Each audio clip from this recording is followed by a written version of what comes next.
Welcome to Dark Hours FM. Tonight's story. In the frozen woods of the north, something ancient still hungers. This is the Windego. The cold in black pine forest was unlike anything Derek had ever known. It didn't just bite. It clung. It wormed under your skin, sat heavy in your chest, and hummed in your ears like something whispering from the void. For the last 4 years, Derek had served as a winter ranger in the remote reaches of northern Minnesota. Isolated cabins, long snowmobile patrols, little contact with the outside world. And then there was Cabin 7, a decrepit logging shack deep in the restricted zone, half-rotted, boarded up, forgotten by most, except the locals, who never went near it. Every year, like clockwork, someone reported strange sounds or flickering lights from its direction. No one was ever found. Just stories. Always in winter. Always near Cabin 7. This year, Derek decided to investigate it himself. Spend one night alone, just to put the stories to rest. The wind howled as he parked his snowmobile and stepped through waist-deep snow to the shack. The boards groaned under his weight. The air inside was brittle, unmoving, like it hadn't been disturbed in years. He lit a lantern, built a fire, and unrolled his sleeping bag. His breath hung in the air like smoke. Outside, the wind moaned through the pines like a chorus of the dead. The first few hours were uneventful. He jotted in his logbook, sipped strong coffee from a dented thermos, even dozed off briefly, and then, almost polite, he crept to the door, heart hammering, flashlight trembling in hand. He opened it just a crack. Nothing. Snow fell in thick sheets. No footprints. No tracks. Just silence.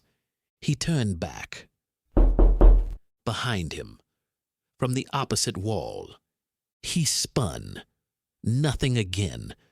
And then whispers.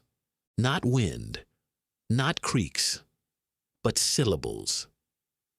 Derek.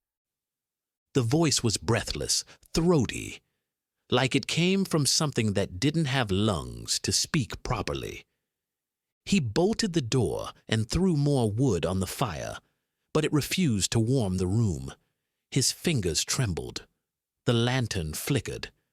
That's when he saw them. Footprints. Inside the cabin. Long, bare, wrong.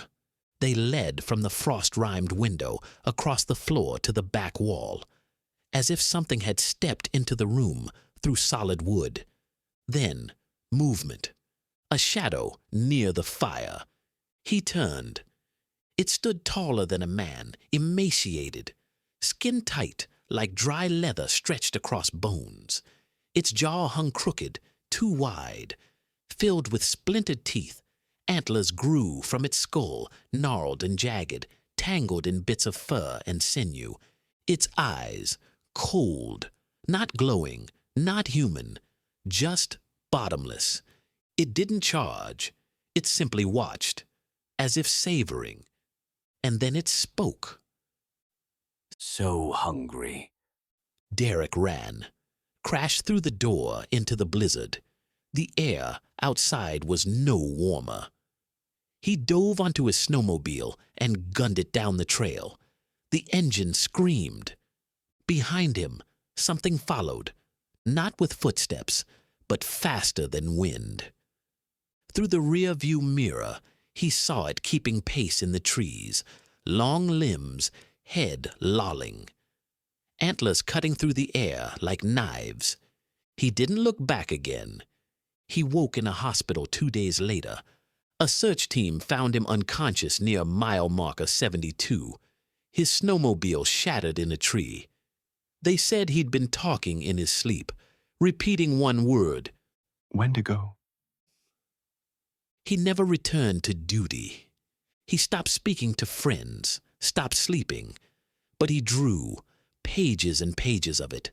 The creature, the cabin, the footprints, the antlers. And sometimes, in the middle of the night, he'd wake and stare out the window, whispering to the dark trees outside. I saw you. Thanks for joining us in the dark.